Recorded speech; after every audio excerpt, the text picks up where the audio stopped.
سیب کا جوس پینے سے ہائی بلڈ پریشر میں کمی آتی ہے اور جسم طاقتور ہوتا ہے۔ کھانا کھانے کے فوراً بعد نہانے سے فالج کا اندیشہ ہوتا ہے۔ کالی مرچ چبانے سے پٹوں میں درد کا مسئلہ ختم ہو جاتا ہے۔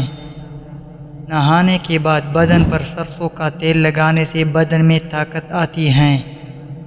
بینگن کو انگاروں پر بھون کر کھانے سے چھاتی خوبصورت اور بڑی ہو جاتی ہے۔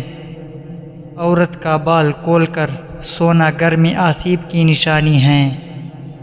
مولا علی علیہ السلام فرماتے ہیں، جب تم محبت کرو تو یہ مت سوچو کہ وہ تمہارے مقدر میں ہے یا نہیں، بلکہ اسے اتنا چاہو کہ خدا اسے تمہاری تقدیر بنا دے۔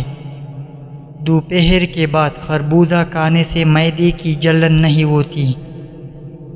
دماغ کو تباہ کرنے والی چیزیں: بہت کم سونا، زیادہ گرم کھانا کھانا، ہر وقت سوچتے رہنا، بہت زیادہ غصہ کرنا، سوتے وقت جراب پہننا اور زیادہ گرم چیزیں کھانا۔ 7 لوگ ہمیشہ کامیاب ہوتے ہیں جو اللہ پاک پر مکمل ایمان اور بھروسہ رکھتے ہیں، ہمیشہ محنت اور استقامت سے کام لیتے ہیں، وقت کی قدر جانتے ہیں اور فضول کاموں سے بچتے ہیں، مشکلات میں صبر اور حوصلہ دکھاتے ہیں، اپنی غلطیوں سے سبق سیکھتے ہیں، دوسروں کے ساتھ اچھا سلوک اور احترام کرتے ہیں، ہمیشہ سچائی اور دیانتداری کو ترجیح دیتے ہیں۔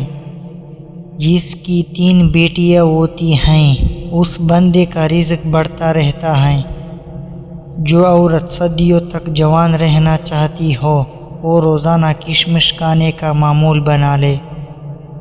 زیتون کا تیل رات کو سوتے وقت 1 انگلی ناک میں لگائے اور 1 انگلی ناف میں لگائے، جسم کی تمام بیماریوں سے محفوظ رہیں گے۔